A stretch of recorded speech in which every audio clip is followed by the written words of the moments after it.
புதுச்சேரி சட்டப்பேரவையில் குடிநீர் பிரச்சினை குறித்து உடனடியாக பேச அனுமதி அளிக்கப்படாததால் சபாநாயகர் இருக்கை முன்பு அமர்ந்து எதிர்க்கட்சி உறுப்பினர்கள் முழக்கமிட்டனர். இதுகுறித்த கூடுதல் தகவல்களை நமது மண்டல தலைமை செய்தியாளர் இளோமோதன் வழங்க கேட்கலாம். இளோமோதன், விவரங்கள் பகிர்ந்துக்கலாம்.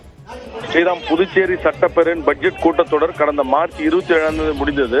6 மாதத்துக்கு ஒரு முறை சட்டமன்றத்தை கூட்ட வேண்டும் என்ற விதியின் கீழ் இன்று சட்டமன்றம் கூடப்பட்டது.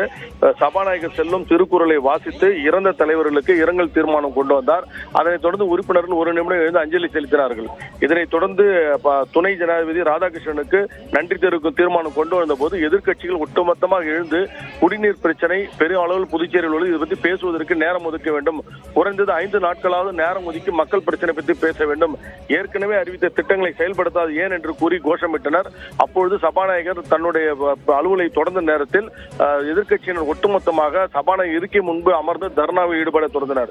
இதனைத் தொடர்ந்து சபாநாயகர் அனைவரையும் வெளியேற்றுமாறு சபை காவலர்களுக்கு உத்தரவிட்டார். இருந்தும் அவர்கள் கோஷமிட்டவாறு இருந்தாலும் அவர்கள் குண்டுக்கட்டாக வெளியேற்ற சபாநாயகர் செல்லும் உத்தரவிட்டார். இதனைத் தொடர்ந்து எதிர்க்கட்சியினர் ஒட்டுமொத்தமாக குண்டுக்கட்டாக தூக்கி வெளியேற்றப்பட்டனர். வெளியே வந்த எதிர்க்கட்சியினர் சட்டமன்ற வளாகத்தில் தரையில் அமர்ந்து கோஷமிட்டனர். அரசை எதிர்த்தும் திட்டங்கள் செயல்படுத்தாத அரசை கண்டித்தும் போராட்டத்தில் ஈடுபட்டனர். தொடர்ந்து அரசின் சட்ட முன்வரைவுகள் கொண்டு வரப்பட்டு நிறைவேற்றப்பட்டு வருகின்றன. ஸ்ரீராம்,